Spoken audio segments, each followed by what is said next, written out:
Welcome back. So this section is all about writing good Midjourney prompts. We've learned the different parameters, some of the ways we can control the actual image generation, but now we're going to talk about how we write a good prompt and what goes into a good prompt. It's a little bit different than prompting ChatGPT. Other than the obvious difference that we're generating images and not text, you'll find that Midjourney is far, I hesitate to say dumber, but it doesn't understand the English language anywhere near as well as ChatGPT. But you can still get incredible results if you know what to do. By the way, I forgot to mention, all the assets in the slides you see here, like this little robot typing at a computer, all generated via Midjourney.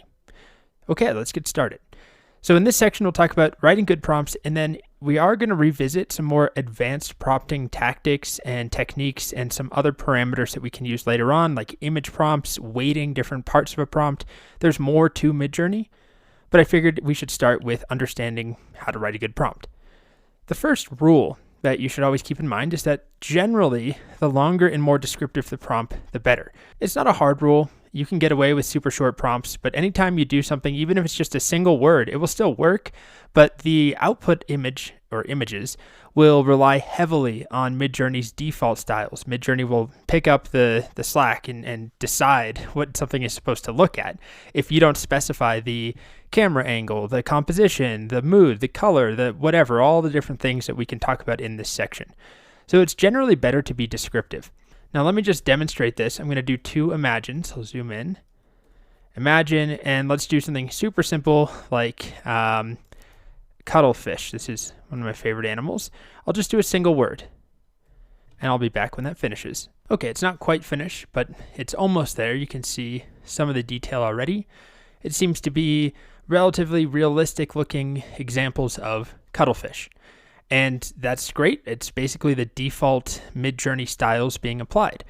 But if I get more specific and more detailed, I could completely change this, even with just a few words. Maybe I'll say cartoon, purple cuttlefish, and let's go with happy.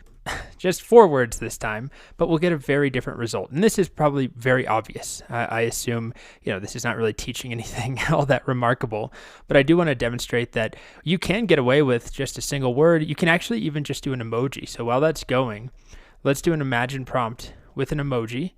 How about fire emoji? And okay, you can see we're getting a very different result already. We're only about, a third of the way there. But we're getting purple, happy, cartoon, cuttlefish. And those are just some of the dimensions, the different things we can control. We didn't even talk about in that prompt the angle, the composition, the lighting. It's just color, mood, subject, and style, cartoon. And there we go. It's almost there, and we get a very, very different output. And I think it finished up. There we go. Beautiful, purple, happy, cartoon, cuttlefish. Very different output. And you can see the emoji one is working away. We're getting quite diverse results that all have to do with fire in some way, or fire-ish. Not very specific at all, just a single emoji, but it does work. But generally, when I'm working with Midjourney, I have something in mind. Unless I'm really just exploring and I'm not sure what I want, I usually have an image in my head almost. It can be nice to be surprised by Midjourney, but it's also nice to have it do what you want. And that's where being descriptive comes in. It sounds obvious, it is obvious. The more descriptive, generally, the better. With the caveat of what I'll show you in the next video. Let's finish up the fire. There we go. That's pretty neat, actually. I like this one up top here. This little fire terrarium looking thing.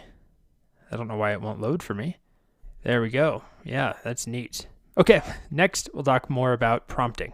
The next thing you have to know about Midjourney is that it kind of sucks at understanding the English language, the relationship between words, and basic grammar. It isn't completely useless in that regard, but compared to something like ChatGPT, where you can provide really long, complex sentences or full paragraphs, even an essay, and it's able to respond well, Midjourney is not at all at that same level. It often struggles to understand the English language like a person would, or even like ChatGPT would. So don't count on it to understand the sentence structure or even the basic relationship between words.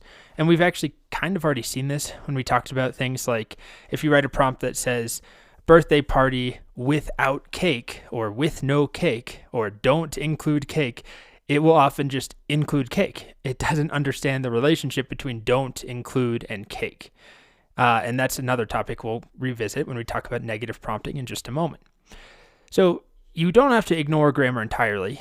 I wrote ignore grammar. It's more don't rely on it understanding English and grammar and the relationship between words, and don't be surprised if it just doesn't understand what you're asking for. And understand is not really the right term, of course, right? It's just a model here.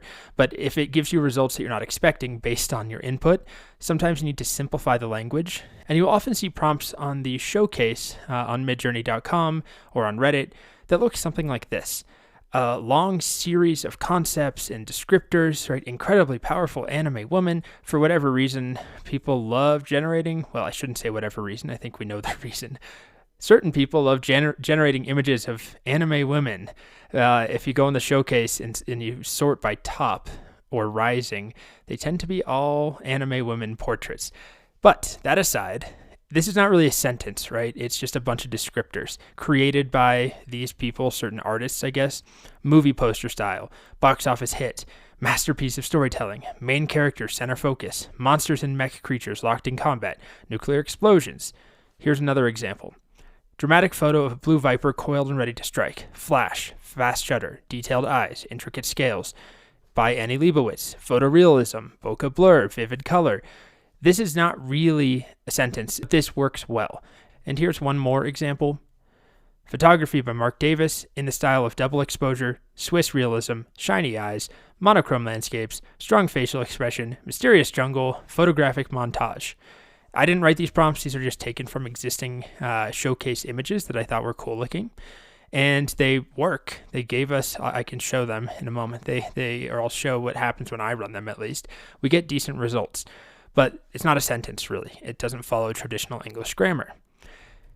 Another thing that you might have noticed is that there's a lot of commas in those prompts. That's a choice that people make. It's not something that Midjourney necessarily recommends. The docs don't talk about it. The commas don't actually mean anything to the Midjourney bot, at least according to Midjourney in their documentation. There's no official recognized meaning, but they're used to separate out individual concepts and pieces of a prompt, generally to make it easier for us humans to look at the prompt. Instead of just having all of these separated by spaces, which still works, by the way, it's just easier to understand the different components of the prompt when you use commas. Some people use periods or dashes, but commas seem to be the most common by far. Another thing you'll see that we'll cover later on is the double colon, and that has a different meaning. It actually means something. Anyway, let me demonstrate some of these. And the first thing that I'll do is show you an example. When I say that it doesn't really understand the English language very well, here's a very simple prompt. I asked orange tabby cat sitting inside a cardboard box that is perched on a bookshelf. So I want it to be a cat in a box on a bookshelf. Instead, it's just getting cat perched on a bookshelf, basically. I don't see a box, really. There's no cardboard box here. It's just a cat on a bookshelf. When I instead just broke it up into a couple different concepts, and I used commas in this case, but I also just slimmed down the English language. I used fewer prepositions. It's orange tabby cat sitting in cardboard box, comma, on bookshelf. Simpler language. I didn't say perched on a bookshelf. It gave me slightly better results where I'm getting a cat in the box and also a bookshelf. It doesn't happen to be on the bookshelf, but the bookshelf is in the background. Here's a few more examples of the way that a lot of people write prompts. The syntax I already showed you that is basically just a bunch of different concepts and terms separated by commas. So this says, by Akira Toriyama, Arthur Rock, I don't know these artists, fantasy, cute, anthropomorphic frog, knight, kids manga, Chrono Trigger style, cute details, anime, cute fantasy, kawaii, contrasting colors, pretty colors, dramatic lighting. Sometimes people go over the top and kind of repeat themselves, but the point here is that it's not really a description of the exact frog, knight, whatever this is. It doesn't say holding a sword in its hand, standing on stone with a red cape and armor and, green skin and white underbelly and all these different pieces. You can sometimes get away with that, but it often gets tripped up on certain details, and it tends to work better if you give it a bunch of concepts and ideas rather than a paragraph that's true English, with sentence structures. The next rule to keep in mind is that it's always best to put the essentials in your prompt first. So technically, in a prompt, every single word is supposed to have the same amount of weight. They're supposed to mean the same amount to the model. But this is not according to Midjourney, but just according to people's experimentation, including my own. It appears that the earlier words in the prompt have a stronger resulting presence in the images that you get. So if there's something that you really need to have in the image that you can't go without, you should put it early on in the prompt and then add on any other details later. So let me show you an example of that. Here's the little image I used to generate this little robot saying 3 because we're on rule number 3. Take a look at this prompt here. This prompt is rat, woman with pizza, Times Square, sunset, taxis, people, cars, neon signs, billboard. I put the word rat first, and every image has a rat. Rat, rat, rat, rat. That's maybe what I wanted. If that's what I care the most about is the focus on the rat, there's a lot of things that we could do to make it even more specific that we'll learn more about. I could say things like, close-up portrait of rat in Times Square. I'm just listing a bunch of nouns. Rat, woman, Times Square, sunset. But now here's the exact same words in a different order, but rat comes at the very end, and woman with pizza comes first. We don't see rats anywhere, as far as I can tell. Maybe there's a little hidden rat somewhere, but I don't really see rats. Nice images, but no rats, even though rat was in the prompt. So the order can matter. Now, it's really not supposed to. Midjourney doesn't say anything about this on their documentation, but as a rule of thumb, put the important subject of your prompt first or early on in the prompt, especially if you have a bunch of nouns, a bunch of things that go in the prompt. Put the most important ones first. Here's one more example. It's not as prominent. I did rushing river, wildflowers, mountains, sunset, trees, and marmot. Marmot is an animal, a burrowing, rock-dwelling animal. It looks like this. They're all over my yard right now, tearing up my flowers. They're very cute, though, and kind of fat. Now, here's the same prompt, but I put marmot first. And you can see the marmots are definitely more of a focus of each of these images. They're really the focal point. The marmot's still featured here, but, well, this one's actually a grizzly bear. So it's a smaller difference than the rat and the pizza one, but it demonstrates that the order can matter. It doesn't always, and it's not supposed to, but it can. So keep that in mind when you're writing your prompt. Put the important subjects, the things that have to be in your resulting image that you can't live without, put them early on. The next tip that I'll show you is a brand new, very useful command. It's so new that actually Midjourney's own docs don't even cover it at the moment. It's a command called shorten. And if you search for shorten on here under the list of commands, it doesn't exist. So what does it do? The shorten command will analyze a prompt. So we run it by /shorten, and then we provide our prompt. And it won't execute the prompt. It won't make images. It won't run Imagine. But it will analyze the individual pieces, basically the tokens in a prompt, and do two things. Tell us which ones are weighted more importantly than others, which ones can be ignored, and then also it will generate some shortened suggestions. So I'm going to take a very long prompt that someone wrote online that has lots of stuff. Overgrown Magical Forest, Owl, Wolf by James Jean, Yoji Shinkawa, Dan Mumford, Chiara Batista, Emerald Spice Creams, Ornate, Colorful, 8K. It's just a lot of terms.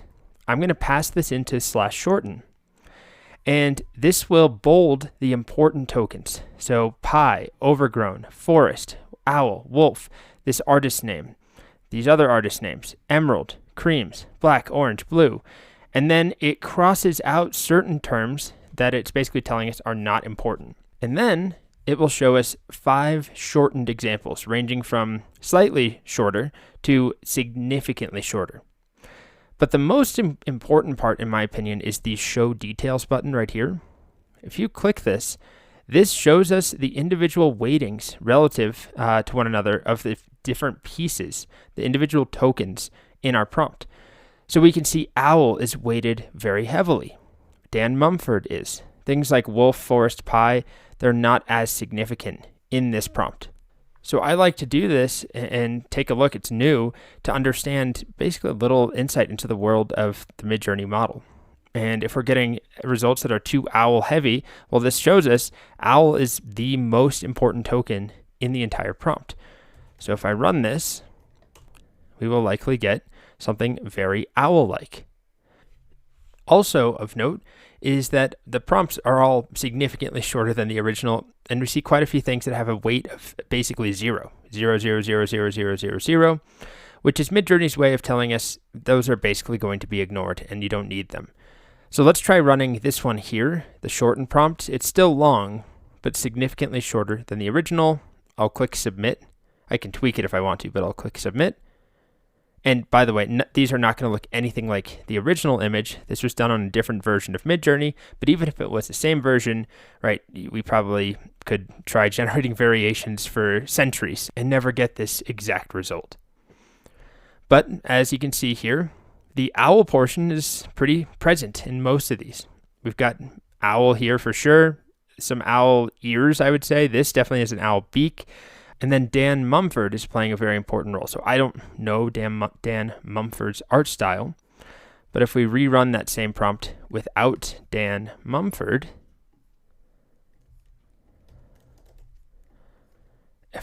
we've realized it has way too much of an influence on the end result, even though I don't know Dan Mumford's work at all. We'll wait for this to finish. For some reason, this one is just getting stuck. I'm going to exit out, cancel it. We talked about that in the first section, and then run this shortened version. And we should still see that Owl and Dan Mumford and all those other tokens from this chart are still present in this shortened version. Okay, so now here's the one where we removed Dan Mumford. And again, I'm not familiar with his work, so it's hard to say exactly what the difference is. But if we compare to this version here that had Dan Mumford, certainly a bigger range of colors, I would say. And then we can also try shorten on this new prompt that does not include Dan Mumford. Go to show details. And now we have a different breakdown. Owl is still the most important, but then face, then orange. So orange is far more elevated. And that holds true. If we look at these images, they have a lot more orange. Whereas up here, orange was not that, I mean, it still was an important token, but Dan Mumford was way more important. And then orange is all the way down here in the 5th position. So that makes a big difference. And then this is the shortened version, where we would click that button to run the shortened version, and you can see that we're still getting very similar results. We're getting, I would say, more consistent results as well, but it doesn't look drastically different from what we were getting here with a much longer prompt.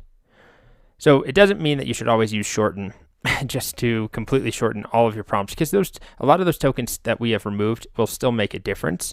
And this is also done, with a single grid compared to another single grid. It's a very poor scientific trial. But what is most useful in my experience in this brand new feature, so I've only played with it for a few days, is the show details button, where you can actually see a breakdown of what the model is paying attention to and what doesn't matter as much. Our next prompting guideline is one we've actually learned a little bit about already, which is to say what you want in the prompt, not what you don't want. It's like what my dad used to always tell me. Tell me what you want, don't tell me what you don't want.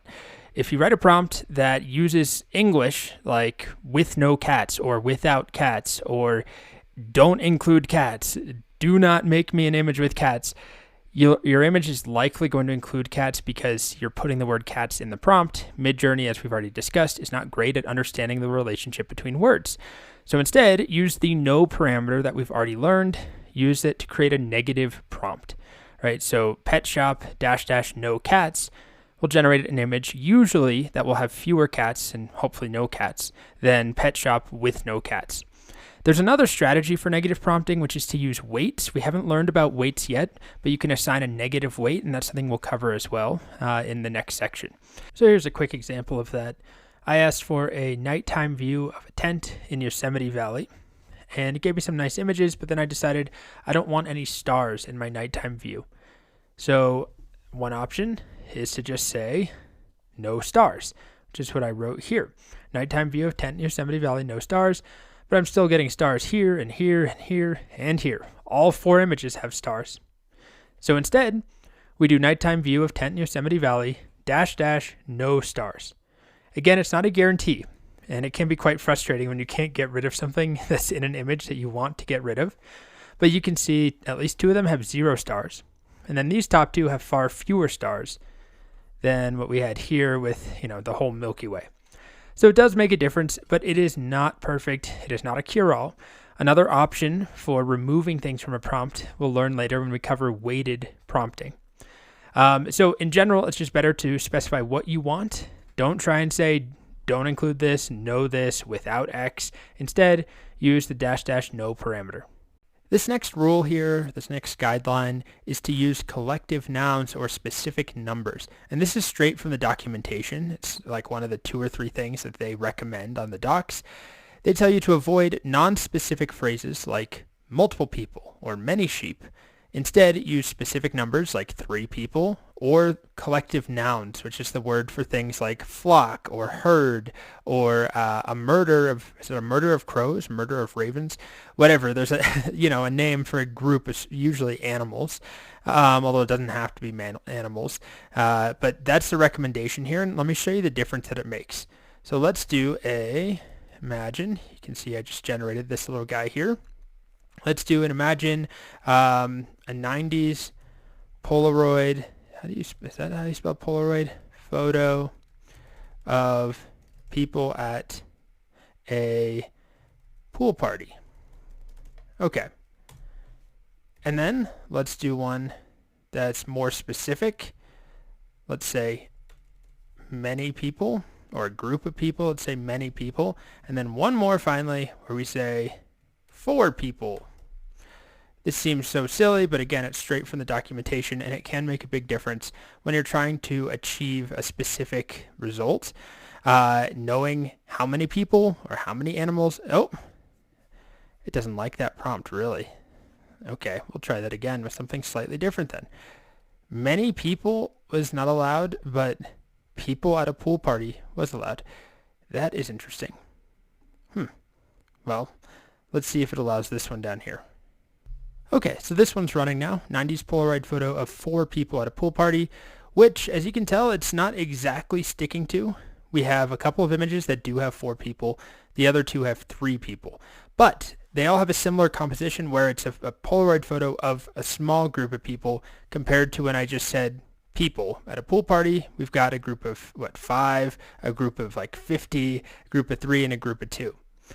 So this all kind of goes back to the initial video about being detailed and specific. And you can't always rely on the model to get everything that you say. I mean, clearly I wrote 4 people and it gave me fewer than 4 people.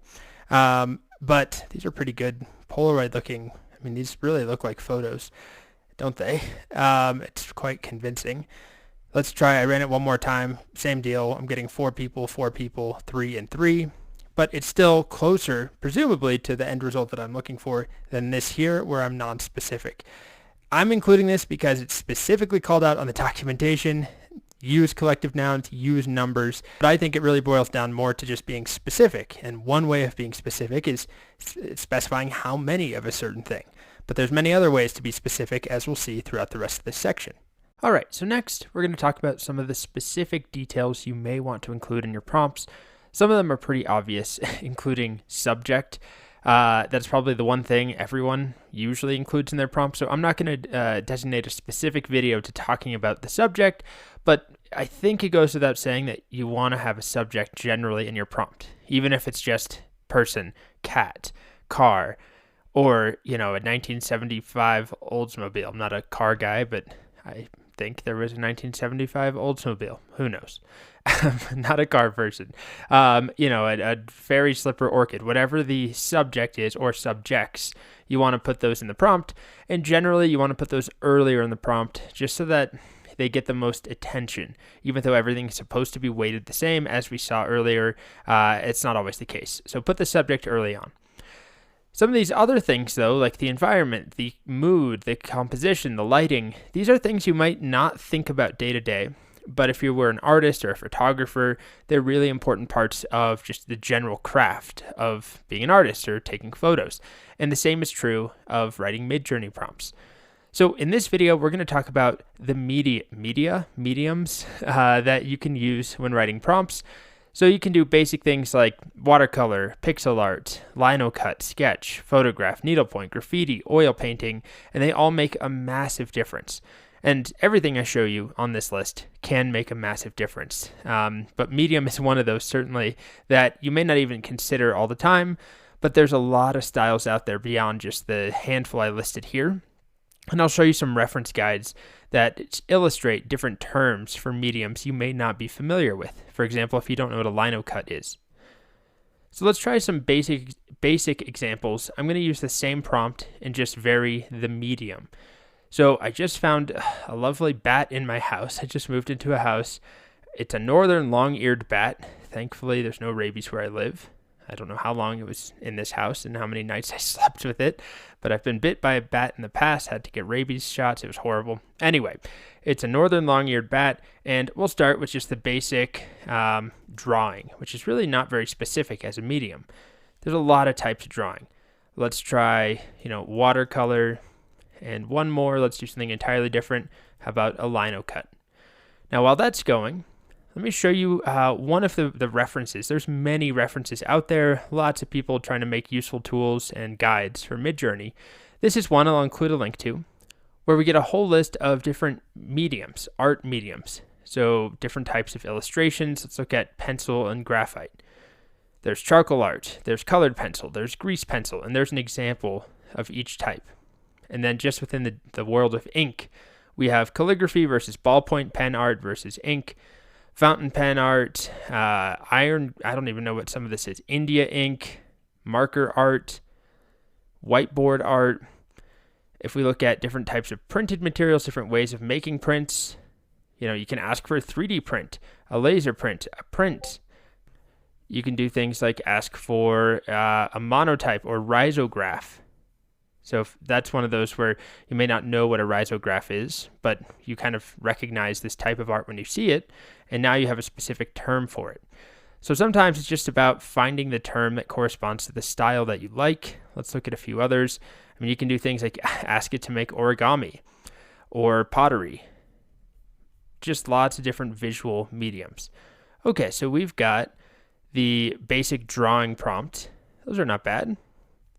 We have our lino cut of my long-eared bat. So lino cut is where I think it's linoleum that you cut and sort of create a reverse image on. Then you put ink on it and you print off of that carving.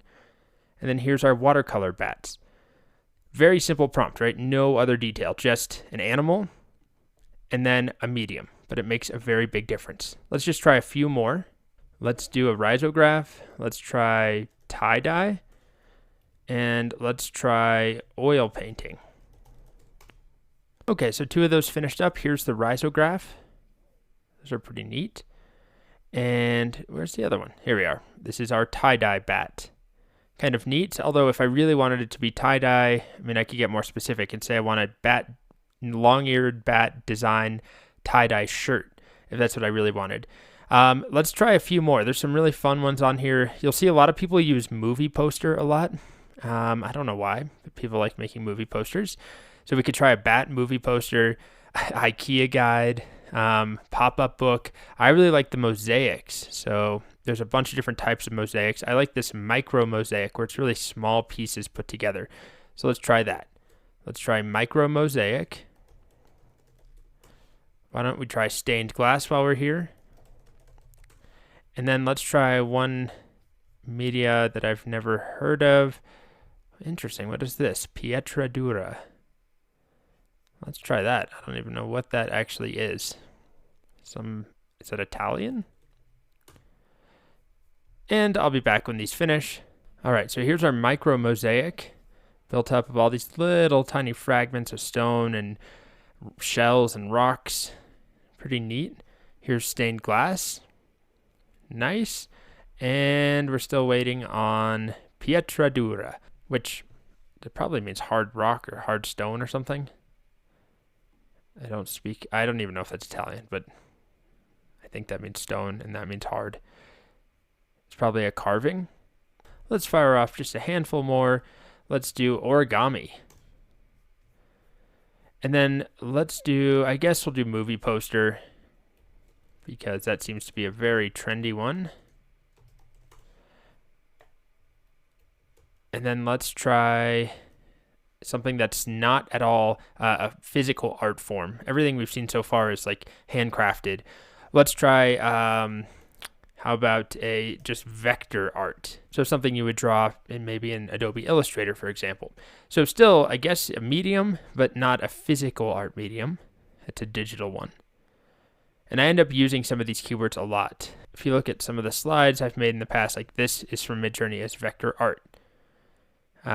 This was 3D model was the name or the medium that I used. So it's not always about painting or drawing or sculpting or origami. Here is our oil painting finally. Looks good to me. It's got that nice sort of soft light that a lot of oil paintings have. We can get way more specific, right? You can say heavy brush strokes or thick paint or whatever you want. Here's our movie poster. Oh, look at that one. It's like a little Furby. Cute. And we're getting vector art slowly and waiting for origami. Okay, origami finished up. Some of these are pretty neat. Now these are quite complex origami examples. I used to be really into origami, probably not that surprising. There's a guy named Robert Lang who makes origami that looks like this. Really complex stuff. I bought his book and made like one thing and it took me weeks, hundreds and hundreds of folds. Anyway, we could probably do simple origami, child's origami, right? There's many ways of changing the result while still keeping origami. Now this is just a quick overview of a million different, 20 different mediums that we could use, but there's a lot more in the world of design. We touched a little bit on vector art, but in the next video, I'm going to talk more about design styles specifically. So along with considering the actual potential art medium, like watercolor, lino cut, and so on, you can also think about design styles. So things like minimalist, flat design, expressionist, psychedelic, these can make a massive impact. So I won't spend too long on this, but I'll queue up a few examples and show you the result. So let's do an isotype, which is a part of the challenge is honestly finding the right terms for the style that you like. But let's do something different this time. Instead of a bat, how about a motorcycle? And then we'll just do isotype, just like that. Nothing else. And then let's queue up a few more. Let's do a psychedelic. Boy. Did I spell that right? Let's hope. I don't think I did. We'll see if we can figure it out. And then also, let's do one more that's a minimalist. And again, I'm only using one of these terms at a time, but of course you can combine as many as you want. You could have a minimalist psychedelic motorcycle. I don't know what that would look like, but I'll be back when these all finish up. All right, the isotype finished up. I think they're pretty neat. Yep, I really like that. So super useful. I think that specific keyword isotype for my type of, design style that I like. You can make little logos, make YouTube thumbnails. It just looks clean. We've got our very psychedelic motorcycles. And then we have the minimalist ones. And I also like how that turns out. And again, you can combine all of this, right? I can do minimalist line drawing or something. So let's just queue up a few more. Motorcycle, minimalist, and then I'll say line drawing. Let's also try something completely different. Let's do a collage. So that's more of a medium. The lines between these things don't really matter, right? It's just about including them in the prompt. But you can include a design style like on top of that, maximalist or expressionist. Maximalist, collage, motorcycle. And then let's do one more. Let's do a motorcycle. Let's do it as an oil painting, but design style will be surreal. And I'll be back when that's done. Okay, so those finished up. We've got our line drawing that's minimalist of a motorcycle. Looks pretty good. We have our maximalist collage. Those are also pretty neat. And then we have our surreal oil painting, very, Dali-esque up here. Very surreal. And then I ran a few more while I was waiting. I found this keyword I'd never heard of, suprematism. I don't know, but it's this like blocky, sort of abstract-esque blocks of color style. And that's the interpretation of a motorcycle through that lens. And then I just tried something completely different, an exploded view of a motorcycle. Also very neat, I think. Not so much this one, but This one is pretty neat, seeing all the parts. So again, lots of different options here. There's no way to encompass every design style in a single video. I just want you to think about that when you're writing your prompt. So is there a particular medium like painting, watercolor, line drawing, tie-dye, whatever? And then also, is there a design style? Is it psychedelic, maximalist, surreal, expressionist, all the different, abstract? And that kind of ties into the next thing we'll talk about, which is a really common way of prompting Midjourney is to actually start with an artist that you like. So that's coming up. The next thing to keep in mind when writing your prompts is the lighting that you want. So this can make a really huge difference, honestly, not just with photorealistic images, but any sort of image, even just a 3D render. The lighting that you choose can drastically influence the end result. I don't know if you've ever tried taking photos. Well, I assume you've tried taking photos on your phone, but with a fancy camera, the camera can make a lot of difference. But what makes things really look good is when you have good lighting. A camera only goes so far, and the same is true of Midjourney. Now, it will add some nice lighting and make things look good by default, but you can control it. You can do things like, say, soft lighting, neon lighting, spotlight, harsh lighting, golden hour lighting. So golden hour is that nice half an hour or so right before sunset when the sun is still up and everything gets kind of golden. But you can also do directional lighting. You can do colored lighting. So let's take a look at some examples. Why don't we do an imagine here? What should our prompt be? How about alien in armchair? And then let's do soft lighting. And then let's do movie lighting. And then let's do one more example. How about golden hour? And I'll head over to the same guide that I showed you earlier. This GitHub page has a reference for lighting techniques, and it kind of goes overboard. A lot of them are very specific. We have things like backlit, right? That's a very distinct style of lighting. Dim lighting, dim, bright, mood lighting, moody lighting, cinematic lighting, accent lighting. But then if we keep going down, we have high key lighting. So this is generally a high contrast form of lighting where you have really bright whites and dark blacks.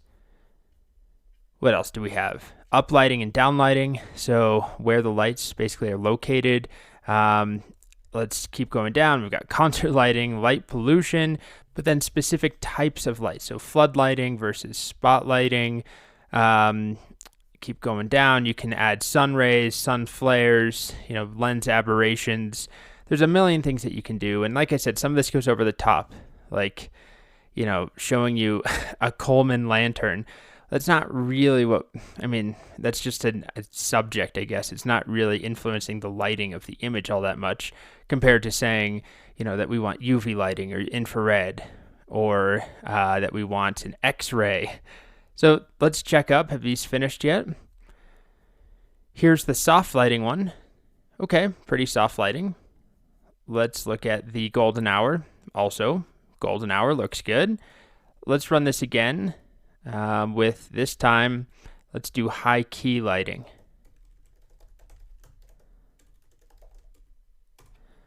And then back on this GitHub page, we have things around shadows. If you want shadows, if you want ray trace shadows. These are all just examples too, right? None of this is built into Midjourney. These are just different types of lighting that you can think about. Let's try a more specific example. Let's say lit from top left and see if it can figure that out. And then let's do one more. How about neon lighting? So here's our high key lighting. This is that very high contrast form of lighting where you get the dark darks, the bright whites, and you can see that it's showing up here. And we could also tell it to be black and white, right? That's not really the type of lighting, but that'd be a stylistic choice. You can say black and white, high key. Here's the beautiful neon lighting. Looks pretty neat. And did the movie lighting ever finish? Here's movie lighting, and that does in fact look like a movie. You'll also see, though, by putting the word movie in there, it also impacts the alien itself. It's not just the lighting, although this does look very cinematic. The actual alien looks like a movie alien, I guess I would say, compared to some of these earlier examples. It still looks like something from a movie, but it's more stylized here. This looks like something that, is almost more of a horror thing. So just keep that in mind. By putting that word movie in there, we're introducing a lot of other stuff into the world of all the possibilities that Midjourney can pick from. Alien is one thing. Movie plus alien is another thing. It's not necessarily going to pick out movie and alien or movie and lighting and only use movie in that context. It will use all of the words that we put in here. So it might have been better to do studio lighting instead of movie lighting, but we're still getting that example. Okay, so here's lighting from the top left. It's not perfect. I mean, this one is definitely getting lit from the top left. This one is from the top left. This one is lit from the top right. So, you can control some of this, but it's not always perfect, as we already have experienced. And if we go to the community feed, let's just sort by top. I'll zoom in. You'll see that a lot of them incorporate lighting. So, well, not that one. That was a very simple prompt. But this one here, if we look at the prompt, what do we have? Cinematic, soft, studio lighting, backlighting. So just one example. This one I imagine says something about soft or candle lighting or something like that. Let's see. Ethereal candle light. Amazing natural light. And let's see if we can find one more with some lighting. I mean, this one probably will mention something about lighting. Photography lighting, professional lighting. So a lot of people incorporate lighting into their prompts. Not always necessary. If you're trying to do something like this here, probably don't need to specify the lighting as, cinematic or spotlit or something when it's a more highly stylized or something that's non-photographic. But even something like this, you could specify that, it does specify the lighting actually. This little render of a fuzzy, plump, round, confused yellow parakeet, it says soft lighting, studio portrait lighting, volumetric lighting. And I would guess not all three of those are necessary. There's also dramatic lighting and then cinematic illuminated face. It's a little bit over the top. And why don't we actually put it to the test? I'm going to copy this prompt, and we're not going to get the same image, of course, right? It's not deterministic. We won't get the exact same image. Not to mention this is possibly done in v4, not 5.2. But if we use the new command shorten, and I tell it, here's the original prompt, I'd like you to tell me how much of this is actually necessary. Here's what it says. The important things are macro, soft, fuzzy, blue background, portrait lighting. So yeah, it's crossing out volumetric lighting. Lighting is already repeated a bunch of times. Illuminated, and then many other words, right? Style, ultra, 8K, cinematic. So it shows that it's still important to include some lighting, like soft lighting here, but not necessarily every single mention of lighting in 4 different variations. So let's see what happens. Let's run the original prompt, and then let's use the shortened prompt. And we're not going to get the same results, but let's just see if the lighting part of things still looks similar. I'll be back when that's done. Okay, so those just about finished up. Yep, they're both done. So this is the original long prompt that mentioned like 4 different types of lighting: portrait lighting, illuminated face, dramatic lighting, soft lighting. And again, we're not trying to recreate the original image. It's just not possible. But let's just take a look at what we get. This is probably closest to that original image if we were trying to do that. And yeah, there's a lot of lighting involved, right? It is soft lighting, it's portrait lighting, it's illuminated faces. But then if we look at what we get here, this is the shortened version. So not this part. I don't know why that one just never ran, but it's this one here, where the only mentions of lighting are soft lighting and portrait lighting. Still makes a big difference. It's definitely soft lighting and portrait lighting, and it looks good, right? They're very similar, I would say. We have 3 that are pretty bird-like, and then 1 little baby chick that's more cartoony and very cute. Same thing up here. Anyway, like any prompt, you probably want to run it a bunch of times and then find one that you like, but this is more just about showing that lighting is important, and also just another chance to play around with the new command, shorten, which is fun, just to figure out what the model itself thinks is important and not important about your prompts. One of the coolest and most useful things to do with Midjourney is copy the style of an existing artist. Midjourney was trained on at least 100 million different images. It's unclear exactly how many, but there's at least publicly they've stated over 100 million images. And a lot of those images are from very famous artists, right? That's just what a lot of images are in the world of art.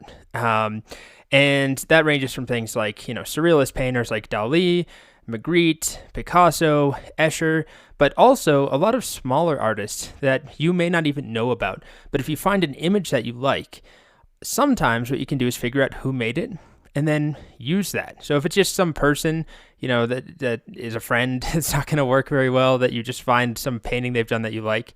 But if you find somebody who's an online artist, even a modern day current artist, assuming they didn't just, start painting yesterday, but there's a chance the model knows about their style.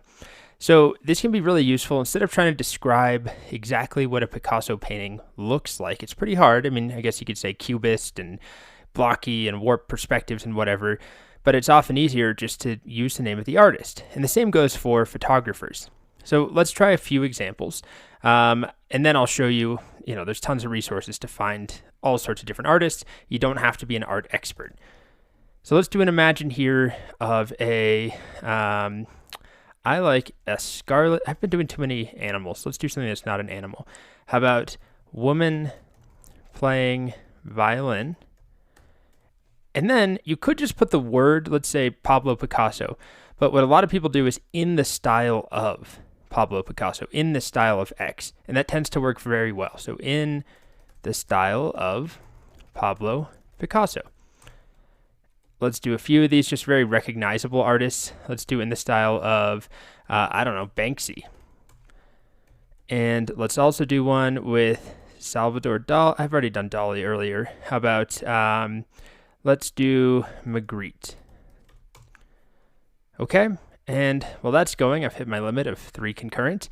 Let's go take a look at the same GitHub repo called Midjourney Styles and Keywords Reference. It has a very long list of artists. All sorts of different categories, so realism versus graffiti versus romanticism and Renaissance. Let's take a look maybe at expressionism. So tons of different artists, or post-impressionism, right? Well, just Van Gogh apparently. Abstract art, realist art, tons of different artists, a lot I've never heard of.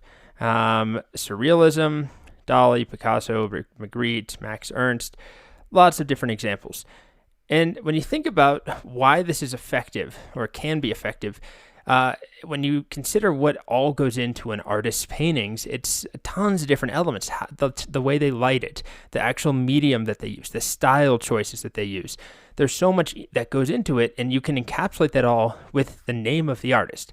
Now, this only really works if there's a particular style you're really after, some inspiration image, but you can also combine artists too.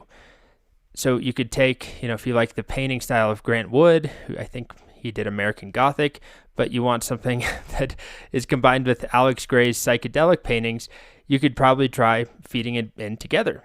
And let's just check in on this. Awesome. So here's our Picasso, woman playing violin in the style of Pablo Picasso, looks good.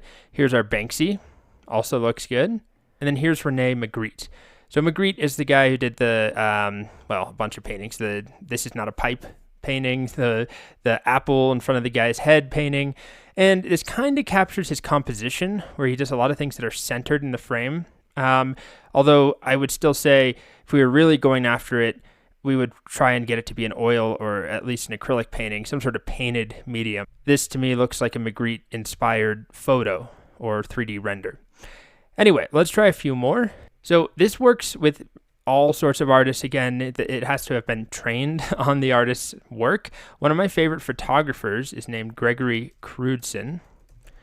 He does these really crazy, hopefully there's no nudity, these very crazy cinematic photos that he sets up for days with spotlights and with crazy lighting and very hyper-staged sets. So everything that you see in these images has been staged, like it's a scene from a movie. Good documentary on it, by the way. It's really interesting to see how he lights everything. Anyway, I like this style. I don't really know how I would describe it. It's hard. I mean, it's cinematic, but it's also, there's like a sort of mood to all of his works. It's somber or isolating or just moody. If you look at these, right, they're not exactly screaming happy. And it's a kind of similar type of lighting. It's the very deliberate sets. So what I can do is just use Gregory Crewdson as my as part of my prompt. Imagine, whoops, misspelled it. Woman playing violin in the style of Gregory Crewdson. Now, I would probably have more details there. Let's just see what if this is all I give it. Let's see what happens. But often you'll have, very specific things you want. She's going to be on the left side of the image, and there's going to be a spotlight. There's a fireplace in the background, whatever. So while that's going, let's take a look at a few other artists and just queue up some more. So I do like Alex Gray. It's very deliberate, distinctive style. How about some graffiti artists or even Instagram artists? So again, these are not, artists necessarily in museums. Maybe they are. I apologize if they are. But we may be able to try some of these. Like, this is a pretty distinctive style of digital art. Let's try taking this person, Peter Moorbacher, and let's do the same thing. Imagine woman playing violin. Geez, cannot type. In the style of Peter Moorbacher.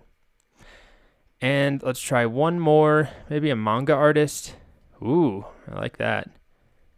Let's try that as our style. So in the style of Junji Ito. I don't know why this Gregory Crewdson one is not going yet. There's an error. Looks like Midjourney's being a little buggy. So while those are going, I'll just return back to the community feed, and you'll see that a lot of these, maybe not all of them, but a lot of them will mention specific artists. Like this one here, art by Brian Kessinger, J. Scott Campbell. I don't know these artists, but I assume those are artist names. Here's another example of these. Jellyfish, coral reef, I'm not sure what it is, but by Aaron Hansen and Donato Giancola and Roger Dean. So again, I assume those are famous, maybe watercolor painters. The point is that a lot of people take advantage of this, of providing specific artist names. Same thing here. Rachel Rushk, Jan Dahim. I'm sorry for butchering the names, but this is a very common tactic when you're trying to achieve a specific result. It is hard to describe an artist's style, but it's very easy to describe their name. Okay, take a look. This is the Gregory Crewdson example. It's still a little bit too 3D rendery. There's more things we could do to steer it in the more photographic direction. But look at the lighting, the composition, the moodiness of the scenes. So I showed you his original images a moment ago. Hopefully you remember. They're very moody, soft lighting, a lot of sort of smoke effects and fog in the air, overcast nighttime, gray skies, very staged sets, moss and greenery, and just overall a somber sort of desolate mood. And that's what we see here. And all that I said was a woman playing violin in the style of Gregory Crewdson. Now, there's a lot of potential issues where people are unhappy about using Midjourney to copy artist styles. That's a whole other can of worms I'm not going to open up, but I think it's really fun to play around with. And this would just be my first iteration. Oh, it wasn't even done yet. Wow. So here is the, in the style of that anime artist, what is it, Junji Ito? That looks very similar to those images that I showed you. Spirally, dense backgrounds. And then this is the digital artist that we found, sort of ethereal.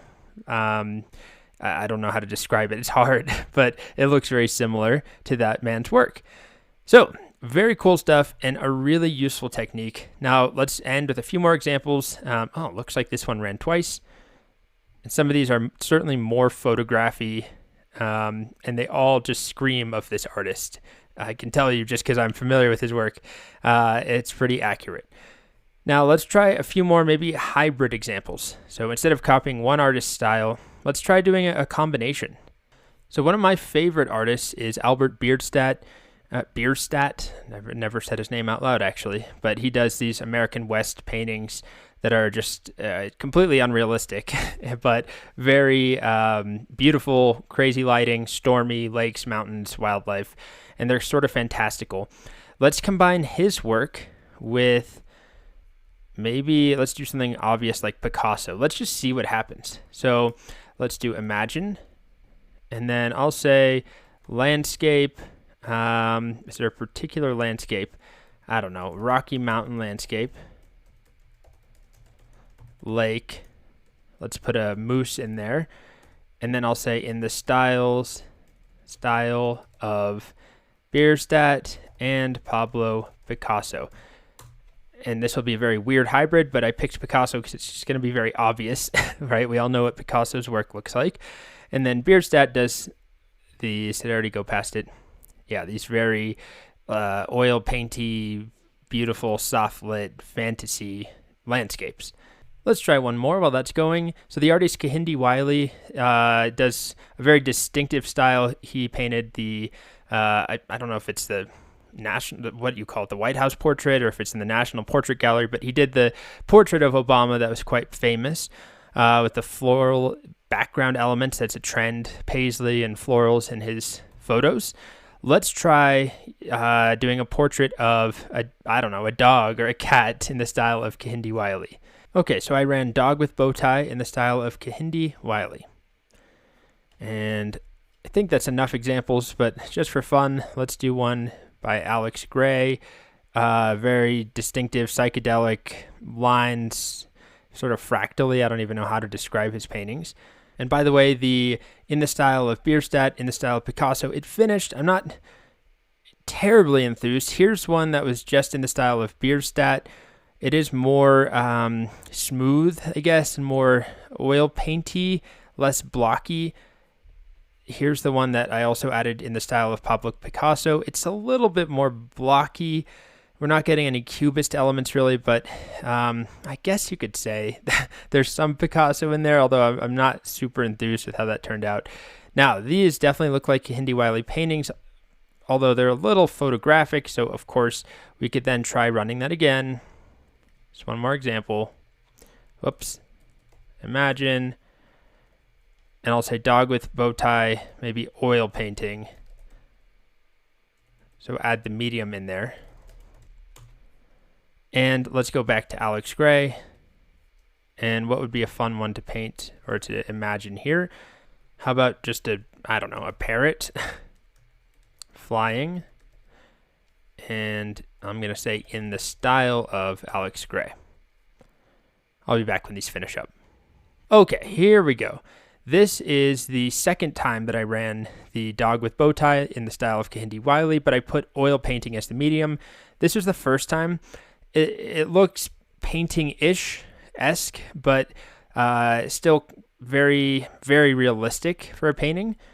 And then if we look at these examples, this is much closer to the style of Kehinde Wiley, where he's not going for hyperrealism anyway, or photorealism. He does a lot of, line work there, where the shadows and lighting is kind of exaggerated and almost looks like a lino cut or something, where there's a harsh contrast. I'm not an art critic in any way, but this looks just like his work, and the backgrounds are all spot on. Just by adding that oil painting keyword in there, it really helped us. Finally, here's our Alex Gray parrots, and they look pretty close, to the style of Alex Gray. Probably more colors than he actually uses. If we go back to these references, yeah, there's more that we could do to try and guide it in that direction. We could add psychedelic, we could add a color palette, lighting, a specific medium, but I think that's enough for this video. Fun stuff, very fun, and a really useful technique is to say in the style of X artist. The next tip here is probably also pretty obvious, but it bears at least a short video dedicated to it, which is using color. Color keywords can make a huge difference. And there's a lot of ways to use color in your prompt. You can create a tinted photograph, or you can just ask for a pink cat, or you can ask for blue and orange lighting. So you can use it to influence the actual type and the color of the lighting. So you can do the global illumination, make something pink, the whole photo or the whole piece of art, or you can call out a detail like a pink cat. So to save time, I've pre-run some of these. Here's a simple example to start. In this example, I asked it to give me a man splashing paint, and then I just said 3 colors. And I didn't even specify which 3, it just picked 3. So we have yellow, what is that? Yellow, orange, and blue here. Sort of a red, yellow, and blue there. You can see it's 3 colors. This one's orange, blue, and yellow, I think. But then I could get way more specific or treat it completely differently. Here I said portrait of male lion in the style of Eduardo Cobra, which is Cobra. He's a graffiti artist. And in this case, I just added the keyword pink at the end. So I didn't say only use pink, but it's predominantly pink, right? That's like the main color takeaway from these images. Here's a completely different example. Man sitting on park bench, and then I said orange and blue lighting. So I'm controlling the lighting, the color of the lighting. We get an orange and blue moody scene. Here's another. Same prompt, portrait of male lion in the style of Eduardo Cobra, green. So I didn't say it's a green lion, I just said green. And that does enough to sort of tilt the image to the side of green. Now here I'm using it to specifically say I want an orange colored chameleon. I don't want the whole image to be orange. Here's a blue colored chameleon. The whole image is not blue either. I could say blue tinted image, or something like down here, teal tinted photograph of man holding umbrella for cat. And the whole image is not teal, but it has a teal tint. So using color in combination with the word tint or in combination with lighting can make a big difference if you're doing photographic stuff, or really anything. But also, here's an example where I gave specific colors of paint. Man splashing blue, pink, and purple paint.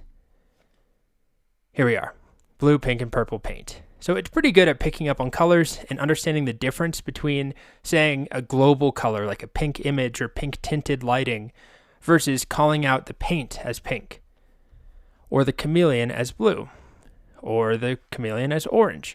And I lied, I'll do one more example because I didn't show black and white in sepia. So let's do man sitting on park bench in the rain. I'll also add some just moody as a keyword. And then I can say black and white photograph in this case. And then I'll also do sepia photograph. And you can use those terms without the word photograph, but in this case, I want a photograph as my example. But you could do a sepia watercolor. So these color keywords, yeah, probably pretty self-explanatory. I mean, there's other things, neon, pastel, beiges, subdued. There's many different things you could go with, high contrast colors, but including color can make a big difference. And the model is pretty good at picking out what you mean. So here's the black and white photograph. Definitely black and white and looks like a photograph. And here's the sepia version of the same prompt. Looks like a sepia photograph. So it really influences the end result. I think it goes without saying, you can use color in a lot of ways. Another factor to keep in mind when writing prompts, kind of simple, maybe obvious one as well, is the emotion or mood of both the characters or subjects in the actual image, but also of the overall image itself. Using a word like peaceful to describe, a lake with a cabin is very different than using the word moody or unhappy or grumpy. But then, of course, you can also say you want a happy cat, a grumpy cat, a moody cat. Pretty self-explanatory and simple, but I'll show some quick illustrations of the impact it can have. Okay, so let's work with a subject to start. We've done a lot of animals. How about we try using a flower? So let's go with a orange flower, and I'll just do a regular orange flower. I'm not going to describe anything else about it. And then, of course, I can do happy orange flower and grumpy orange flower. I'll be back when those finish. If we look at the community feed, you'll see words like happy all over the place. Here we have confrontational. Okay, pretty significant difference. Here's just a regular orange flower. I think this is a dahlia. I love dahlias. Then we have our happy orange flower. We have our grumpy orange flower. I like that one quite a bit. And of course, we're relying heavily on the default or built-in styles because I'm not really giving it any description. If it's a cartoon, if it's a 3D render, if it's a drawing, if it's hyper-realistic, I'm simply saying grumpy orange flower. Now let's do something completely different. Instead of the actual subject, let's do something like man in kayak on mountain lake, and then I'll say moody, and then I'll do serene. And what's one more sort of global adjective for the mood. How about angry, which is maybe a little different than moody. So here's our serene lake. Here is the moody scene. Of course, it really changes things quite a bit. That single word, I didn't have to say, overcast, low clouds, harsh light, that sort of thing. Grays, and all the stuff that goes along with moody. So, it's pretty self-explanatory, but this is something that a lot of different guides and tutorials, not to mention the Midjourney docs, specifically call out as having a big impact. Using mood descriptors. Happy, sad, moody, serene, peaceful, all those sort of words can make a big difference both on the individual subjects and on the overall image, the whole composition. Another thing to keep in mind when writing your prompts is the time that the images are set, when things happened in the image. One way of thinking about this is eras, using decades, for example, the 1920s, 1980s, the 2010s, the 2000s, that sort of thing. But also using the roaring 20s, I guess that's another decade, but maybe Industrial Revolution or, Paleolithic times or whatever you want, some setting as far as time goes. And they could even be time of day, 6 p.m. light, or kids going to school in the morning. Just consider time itself. And also this slide is really terrible looking. I struggled a lot to try and lay it out. But let's take a look at some examples of that. So let's play with decades to start. Let's do group of children walking to school. And I'll have this be in a photograph style. We'll have a separate video talking about creating photographs, or things that look like photographs at least. So group of children walking to school photograph. And then I'm going to start with the decade up top. So I'll say 1940s group of children walking to school. And then let's simply vary the decade to 1980s. And then finally, let's do 2010s. Whoops. Okay, I'll be back when these finish up. Okay, so this is starting to finish up. Here's our 1940s kids walking to school. Again, I didn't specify if it should be color, black and white, sepia. All that I said is 1940s. But one of the reasons that it can be useful to use time and eras or decades as a descriptor here is that it also encapsulates a ton of information. In the same way that an artist, saying in the style of, Grant Wood, describes a lot about the medium, the color choice, the lighting, the decade. There's a bunch of stuff that goes into a single artist that we can encapsulate with a single word or a couple of words. The same is true for periods of time, where it would be harder to describe this without using the actual time in 1940s, describing the outfits, the streets, the way, the quality of the photograph, the graininess, the colors. You could do it, but using the decade helps a lot, or even a specific year. So here's our 80s. That looks like 1980s kids walking to school. And then here's our 2010s, which this one looks good to me. Yeah, I guess these are all, I'm not a fan of the black and white ones. I might try rerunning this one again and just saying, color photograph. I'll try it again with a specific year, because 2010s maybe is a little confusing. We don't use that as often as things like 1980s and 1940s. Let's just go with 2015. Group of children walking to school, and I'll say color photograph this time. Now, what I'll also do is do a couple examples where instead of using a decade, it will still describe time, but using just a specific time of the day, which also makes a very big difference. Let's do a scene, beach, bonfire, illustration, and then let's go with, let's do one that's in the middle of the day or maybe the morning. So I'll say 6 a.m., beach, bonfire, illustration. And then let's try another one that's at midnight.